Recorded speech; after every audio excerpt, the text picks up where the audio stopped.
Hello friends, आज की class में 17 जनवरी को जो कुमार गुरु सर के द्वारा आपकी फुलपत्ती वाली क्लास करवाई गई है, तो उसका हैंड रिटन नोट्स के रूप में मैं रिवीजन करवा रही हूँ। तो ये क्लास है आपकी वेरी इंपॉर्टेंट होने वाली है, तो प्लीज लास्ट तक क्लास को देखना है। मैंने जो स्टैटिक जीके की सर ने क्लास करवाई है उसका भी रिवीजन करवा दिया है, और साथ के अंदर जो वर्ल्ड मैप है उसका भी रिवीजन करवा दिया है। अब जो सर ब्रह्मास्त्र बैच के अंदर भी सर करवाएंगे उनका भी मैं रिवीजन करवाती रहूंगी, और साथ में उनकी पीडीएफ है वो भी टेलीग्राम पे डाल दूंगी, तो वहां से आप इसकी पीडीएफ है वो प्राप्त कर सकते हैं। तो मतलब जो ये करंट अफेयर्स वाली है इस पे मतलब बहुत कम देखते हैं, तो करंट अफेयर्स की क्लास मैं छोड़ दूं और स्टैटिक जीके की क्लास ही कंटिन्यू लेती रहूं। क्या आप इससे सहमत है? तो प्लीज बताना कि जो करंट अफेयर्स वाली क्लास है वो मैं हफ्ते में रिवीजन करवा दिया करूंगी, फिर महीने में रिवीजन करा दिया करूंगी, मतलब डेली रिवीजन रहने देती हूँ। और स्टैटिक जीके की जो आप सर ब्रह्मास्त्र बैच में कराएंगे उनकी क्लास में कंटिन्यू लेती रहूंगी। तो आप बताना इसमें सहमत है तो, क्योंकि फिर मैं उसी क्लास को लिखती रहूंगी डेली और आपके पास में भेजती भी रहूंगी। तो चलो क्लास की शुरुआत करते हैं। भारतीय सेना और वायुसेना की पूर्वी कमान ने ही कौन सा अभ्यास प्रारंभ किया है? तो डेविल स्ट्राइक अभ्यास। तो डेविल स्ट्राइक अभ्यास है ये भारतीय सेना और वायुसेना की पूर्वी कमान के द्वारा शुरू किया गया है। 16 से 19 जनवरी के मध्य इसका आयोजन किया जाएगा। उद्देश्य है राष्ट्रीय सुरक्षा और युद्ध के लिए तैयार रहना, इसका प्रमुख उद्देश्य था। समुद्र लक्षण अभ्यास का आयोजन भारत और मलेशिया के मध्य किया गया है, और हरिमो शक्ति अभ्यास का आयोजन भी भारत और मलेशिया के मध्य किया गया है। आयुत्य अभ्यास भारत और थाईलैंड के मध्य। दोस्ती अभ्यास का आयोजन भारत, मालदीव और श्रीलंका के मध्य। वज्र प्रहार अभ्यास भारत और यूएसए के मध्य। डेजर्ट नाइट अभ्यास भारत, फ्रांस और यूएई के मध्य हुआ है। सिनबैक्स अभ्यास का आयोजन कंबोडिया और भारत के मध्य आयोजित किया गया था। बोंगो सागर और संप्रति अभ्यास का आयोजन भारत और बांग्लादेश के मध्य। नोमडिक एलिफेंट अभ्यास का आयोजन भारत और मंगोलिया के मध्य आयोजित किया गया है। सिम्बैक्स अभ्यास का आयोजन भारत और सिंगापुर के मध्य किया गया है। ये सिनबैक्स है, ये सिम्बैक्स है, तो इनका नाम में कंफ्यूज मत होना। मैत्री अभ्यास का आयोजन भारत और थाईलैंड के मध्य किया गया है। शक्ति अभ्यास का आयोजन भारत और फ्रांस के मध्य किया गया है, तो इनका नाम हो याद रख लीजिएगा। ललन टॉप क्वेश्चन मैं क्लास के लास्ट में करवा दूंगी। आगे है क्वेश्चन नंबर 2। सिंगापुर के ही ऑनरेरी सिटीजन अवार्ड से किसे सम्मानित किया गया है? तो तरुण दास को। तो सिटीजन अवार्ड ये सिंगापुर का है, और जो सिंगापुर के ही जो राष्ट्रपति आए हैं सन मुगरत्न, जो दिल्ली की यात्रा पे हाल ही के अंदर आए हुए हैं, और इनके द्वारा ही तरुण दास है इनको अवार्ड दिया गया है, जो कि भारतीय उद्योग परिसंघ के पूर्व अध्यक्ष भी रह चुके हैं। और भारत सिंगापुर के संबंधों को मजबूत करना ही इनका उद्देश्य है। ये सेकंड भारतीय जिनको ये अवार्ड दिया गया है। पहले भारतीय दिवंगत रतन टाटा, तो रतन टाटा है ये पहले भारतीय जिनको ये अवार्ड दिया जा चुका है। रतन टाटा को हाल ही में इनका निधन हो गया है, और इनको पद्म विभूषण अवार्ड ही 2008 में दिया गया था। जो भारतीय परिसंघ उद्योग परिसंघ है इसकी स्थापना 1895 में की गई है, और हेडक्वार्टर है नई दिल्ली के अंदर। श्री श्री रविशंकर को फिजी का सर्वोच्च सम्मान दिया गया था, और प्रधानमंत्री मोदी जी को कुवैत, नाइजीरिया और डोमिनिक देश है इनका सर्वोच्च सम्मान से भी हाल ही में सम्मानित किया है। आगे है क्वेश्चन नंबर 3। अफ्रीकी नेताओं द्वारा ही अपनाई गई कंपाला घोषणा का संबंध किससे है? तो जलवायु के अनुकूल कृषि से है। तो कंपाला की राजधानी युगांडा है, और अफ्रीकी देशों के द्वारा ही जो अफ्रीकी संघ है उसके द्वारा एक कृषि सम्मेलन हुआ था, जो कि अगले 10 वर्षों के लिए है, 2026 से 2035 तक है। तो टिकाऊ कृषि, स्वच्छ व समृद्ध अफ्रीका का आधार कृषि के अंदर ही मतलब बढ़ावा देना ही ये इसका उद्देश्य है। इस क्लास की पीडीएफ मैं टेलीग्राम पे डाल दूंगी, टेलीग्राम का लिंक इस वीडियो के कमेंट सेक्शन के अंदर पिन कर दूंगी। अगर आपको वीडियो पसंद आए तो प्लीज आप इसको ज्यादा से ज्यादा लाइक एंड शेयर कर देना। अभी तक मेरे चैनल को सब्सक्राइब नहीं किया तो प्लीज चैनल को सब्सक्राइब कर लीजिएगा। मेरा टारगेट है कि जल्दी से 15K है वो कंप्लीट हो जाए, तो प्लीज थोड़ा सा सपोर्ट करो। अफ्रीकन यूनियन ये G20 का 21वां सदस्य देश बना है। हेडक्वार्टर है अदिस अबाबा, जो कि इथोपिया की राजधानी है। युगांडा, तो युगांडा है इससे विषुवत रेखा भी गुजरती है। नेक्स्ट है question number 4। Indichip semiconductor limited Bharat की पहली निजी सेमीकंडक्टर विनिर्माण सुविधा कहाँ पे प्रारंभ होगी? तो ये आंध्र प्रदेश में। तो 14,000 करोड़ रुपए का निवेश किया जाएगा। इंडीचेम लिमिटेड और जो चितोवा कंपनी है जापान, इनके द्वारा ही शुरू की गई है, और सिलिकॉन कार्बाइड चिप है इसका निर्माण किया जाएगा। आंध्र प्रदेश की राजधानी अमरावती है। केंद्र सरकार के द्वारा ही सेमीकंडक्टर इकाई है एक गुजरात के साणंद में, जो साणंद स्थान है यहाँ पे स्थापित किया जाएगा। सामाजिक न्याय की प्रतिमा है ये विजयवाड़ा आंध्र प्रदेश में स्थापित की गई है अंबेडकर जी की। आगे है क्वेश्चन नंबर 5। भार्ग वास्त्र का संबंध किससे है? तो स्वाम डोन विरोधी सिस्टम से है। तो जो स्वाम डोन विरोधी सिस्टम है ये भार्ग वास्त्र है। इसका सफल परीक्षण हाल ही में उड़ीसा में किया गया है। निर्माण इकोनॉमिक्स एक्सप्लोजिस लिमिटेड नागपुर के द्वारा किया गया है। उद्देश्य है जो झुंड के अंदर ड्रोन आक्रमण करते हैं उनको काउंटर करना, और इसके अंतर्गत ही 64 लक्ष्य हैं उनको टारगेट किया जा सकता है। 5.6 किलोमीटर इसकी क्षमता है। अगला क्वेश्चन देखते हैं 6 नंबर का। भारत का पहला निजी उपग्रह समूह फायरफ्लाई किसने लॉन्च किया है? तो पिक्सल एंड स्पेस एक्स के द्वारा ही लॉन्च किया गया है। तो फायरफ्लाई है ये भारत का पहला निजी उपग्रह समूह है और पिक्सल कंपनी के द्वारा ये लॉन्च किया गया है। निर्माण गूगल समर्पित भारत कंपनी के द्वारा किया गया है। लॉन्च करा है फाल्कन 9 रॉकेट के द्वारा। 6 उपग्रह लॉन्च किए जाएंगे, जिसमें 2 चरणों में उपग्रह वो लॉन्च किया जाएगा। पहला चरण मतलब 3 जो उपग्रह वो लॉन्च किए गए हैं। सेकंड चरण में अगले साल है वो 3 उपग्रह वो लॉन्च किए जाएंगे। PSLV C60 के द्वारा ही स्पेडेक्स मिशन भेजा गया है। 30 दिसंबर 2024 को इसरो के द्वारा भेजा गया था और स्पेस के अंदर ही 2 उपग्रह भेजे गए थे जो कि डॉकिंग के लिए, और भारत ऐसा करने वाला 4th देश बन गया है। अगला है question number 7। SN. Bose centre for basic sciences ने पूर्वी भारत की पहली खगोलीय वेधशाला का उद्घाटन कहाँ पे किया है? तो पश्चिम बंगाल के अंदर ही किया गया है। आगे है एस.एन. बोस सेंटर, ये पश्चिम बंगाल में है। तो पश्चिम बंगाल के ही पंचेत पहाड़ी के पुरुलिया के अंदर है, और भारत ऐसा करने वाला मतलब भारत का ये 6 खगोलीय वेधशाला है। इससे पहले 6 ये 6ठे नंबर की है। 5 उससे पहले लद्दाख, नैनीताल उत्तराखंड, माउंट आबू राजस्थान, पुणे महाराष्ट्र और कवल्लूर तमिलनाडु के अंदर स्थापित की जा चुकी है। अगला क्वेश्चन देखते हैं क्वेश्चन नंबर 8। इजराइल और हमास के बीच ही गाजा में युद्ध विराम पर शांति समझौता कहाँ पे हुआ है? तो दोहा कतर के अंदर हुआ है। तो इजराइल और हमास के मध्य आक्रमण किए गए थे गाजा पट्टी को लेकर, और हमास के द्वारा इजराइल के विरुद्ध ऑपरेशन अल अक्सा फ्लड भी चलाया गया था। और इनमें जो शांति विराम के लिए जो भूमिका है वो यूएसए, कतर और मिस्र की है। इजराइल के प्रधानमंत्री नेतन्याहू ने अभी तक इस पे समझौते पर साइन नहीं किए हैं, जल्दी ही इस पे साइन भी कर देंगे। अगला देखते हैं क्वेश्चन नंबर 9। वर्ष 1975 के ही आपातकालीन बंदियों के लिए 20,000 रुपए मासिक पेंशन देने की घोषणा किस राज्य ने की है? तो उड़ीसा राज्य ने। तो राष्ट्रीय आपातकाल ये अनुच्छेद नंबर 352 के तहत ही लगाया जाता है और अभी तक 3 बार लग चुका है भारत के अंदर। तो 1975 के अंदर ही जो आंतरिक विद्रोह के आधार पर ही आपातकाल लगाया गया था, जो कि अब 44 संविधान संशोधन के तहत ही सशस्त्र विद्रोह कर दिया गया है। तो इस विद्रोह के अंदर ही जो बंदी बनाए गए थे उनको 20,000 रुपए वो पेंशन दिए जाने की घोषणा उड़ीसा सरकार ने की है मीसा एक्ट के तहत। तो मीसा एक्ट के तहत ही ये घोषणा की गई है। तो मीसा एक्ट के तहत ही इनको बंदी बनाया गया था।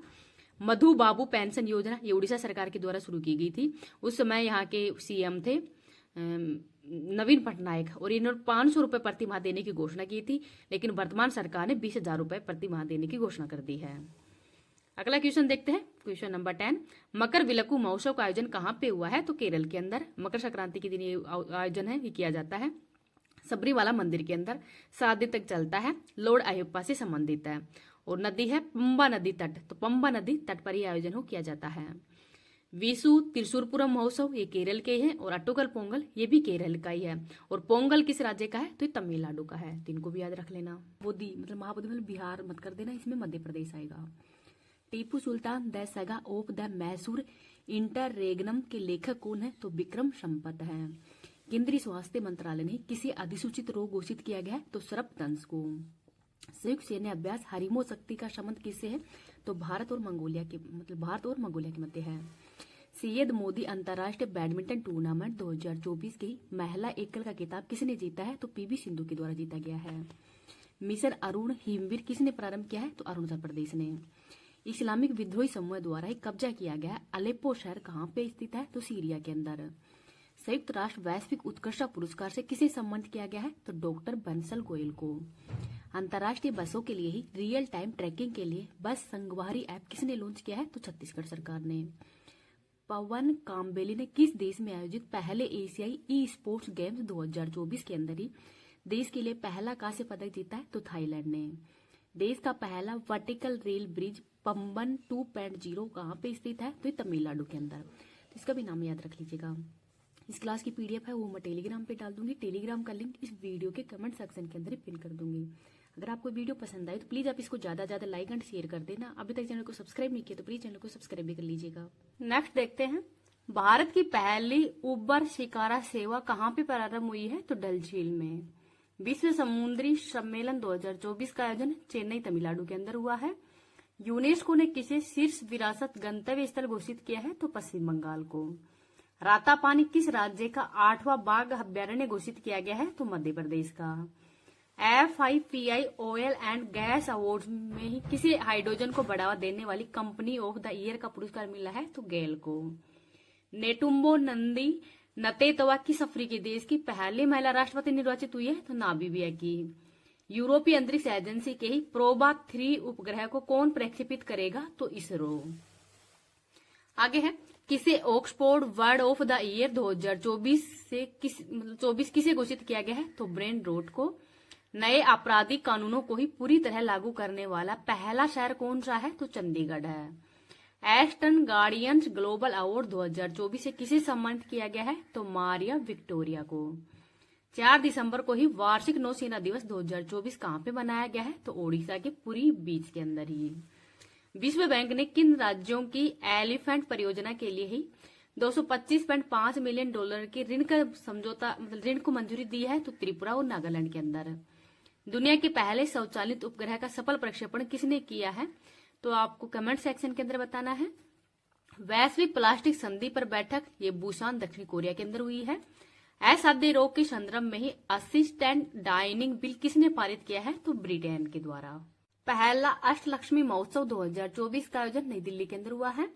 भारत ने किसे हराकर 5वां एशिया हॉकी पुरुष जूनियर कप का खिताब जीता है? तो पाकिस्तान को। दृष्टि 10 स्टार लाइनर का संबंध ड्रोन से है। गूगल ने एशिया का दूसरा सुरक्षा इंजीनियर केंद्र कहां पे शुरू करने की घोषणा की है? तो हैदराबाद के अंदर। वेगा सी रॉकेट से ही कोपरनिकस सेंटिनल-1 उपग्रह को किसे प्रक्षेपित किया गया है? तो यूरोपीय अंतरिक्ष एजेंसी को। केंद्रीय मंत्री श्री कीर्ति वर्धन सिंह ने ही नैनो बबल टेक्नोलॉजी कहां पे लॉन्च की है? तो नई दिल्ली के अंदर। विश्व वन्यजीव संरक्षण दिवस 2024 4 दिसंबर को मनाया गया है। होटलों और सार्वजनिक स्थानों पर ही गोमांस खाने पर किसने प्रतिबंध लगाया है? तो असम सरकार ने। नवनिर्वाचित अमेरिकी राष्ट्रपति डोनाल्ड ट्रंप ने ही किसे नासा प्रमुख के रूप में नियुक्त किया गया है? तो जेरेड इशाकमैन को। भारत को पहली बार संयुक्त राष्ट्र के किस आयोग के ही 68वें सत्र का अध्यक्ष चुना गया है? तो नारकोटिक्स ड्रग्स का। UNGA ने किसे विश्व ध्यान दिवस के रूप में नामित किया है? तो 21 दिसंबर को। तूफान दुराद्र के कारण ही कहां पे रेड अलर्ट जारी किया गया है? तो ब्रिटेन के अंदर। केंद्रीय स्वास्थ्य मंत्री श्री JP नड्डा ने 100 दिवसीय सघन टीबी उन्मूलन राष्ट्रव्यापी अभियान कहां पे प्रारंभ किया है? तो हरियाणा में। भारत का पहला हाइपरलूप ट्रेन प्रशिक्षण ट्रैक कहां पे स्थापित होगा? तो IIT मद्रास के द्वारा स्थापित किया जाएगा। किस देश में ही विद्रोही बलों के कारण वहां के राष्ट्रपति ने देश छोड़ दिया है? तो सीरिया के अंदर। केंद्रीय मंत्री मनोहर लाल ने ही ऊर्जा वीर योजना कहां पे प्रारंभ की है? तो विजयवाड़ा आंध्र प्रदेश में। बेटी बचाओ बेटी पढ़ाओ योजना के तहत वित्त वर्ष 2023-24 के अंदर ही जन्म के समय लिंग अनुपात कितना हुआ है? तो 930। यूनेस्को विरासत पुरस्कार के तहत ही मेरिट श्रेणी में सम्मानित BJPI परियोजना का संबंध किससे है? तो महाराष्ट्र से। RBI का 26वां गवर्नर संजय मल्होत्रा बना है। Multi role stealth guided missile frigate INS Tushil का कमीशनिंग समारोह कहां पे हुआ है? तो रूस के अंदर। इंदिरा गांधी शांति पुरस्कार 2024 से सम्मानित वेरोनिका मिसेल का संबंध किससे है? तो चिली से। अंतर्राष्ट्रीय भ्रष्टाचार विरोधी दिवस 9 दिसंबर को मनाया गया है। सिप्री की दुनिया की 100 सबसे बड़ी हथियार उत्पादकों की सूची में कौन से भारतीय संस्थान टॉप 10 में शामिल हैं? तो Hindustan aeronautics, Bharat electronics limited, Mazagon dock shipyard limited. तो इन तीनों हैं वो टॉप 100 में शामिल हुए हैं। प्रधानमंत्री मोदी ने ही बीमा सखी योजना का शुभारंभ कहां पे किया है? तो हरियाणा में। ACC अंडर-19 पुरुष एशिया कप 2024 का उपविजेता भारत बना है। RBI के अनुसार ही वर्ष 2000 से 2024 के बीच ही भारत में सर्वाधिक FDI प्रवाह किस देश से हुआ है? तो मॉरिशस से। माउंट कनलाओन ज्वालामुखी में विस्फोट कहां पे हुआ है? तो फिलीपींस में। सटीक मौसम पूर्वानुमान के लिए ही GENCAST AI मॉडल किसने लॉन्च किया है? तो गूगल के द्वारा। WTA player of the year 2024 के लिए किसे चुना गया है? तो आर्यन सबलंका को। मेरियम वेबस्टर का वर्ड ऑफ ईयर 2024 किसे घोषित किया गया है? तो पोलराइजेशन को। दिवंगत SM कृष्णा किस राज्य के पूर्व CM हैं? तो ये कर्नाटक के CM रह चुके हैं। केरल सरकार के सर्वोच्च फिल्म पुरस्कार JC डेनियल अवार्ड 2024 के लिए किसे चुना गया है? तो साजी एन करुणा को। नेक्स्ट है आबू धाबी ग्रैंड प्रिक्स में ही F2 कंस्ट्रक्टर्स चैंपियनशिप जीतने वाले पहले भारतीय रेसर कौन है? तो कुश मैनी है। भारत का पहला एकीकृत अपशिष्ट प्रबंधन शहर कौन सा है? तो गोरखपुर। हुडको ने स्कूलों में कुपोषण से निपटने के लिए गिफ्ट मील कार्यक्रम कहाँ पे प्रारंभ किया है? तो छत्तीसगढ़ के अंदर। संयुक्त राष्ट्र ने आजीवन उपलब्धि श्रेणी में किसे चैंपियंस ऑफ द अर्थ पुरस्कार 2024 से सम्मानित किया है? तो माधव गोडगिल को।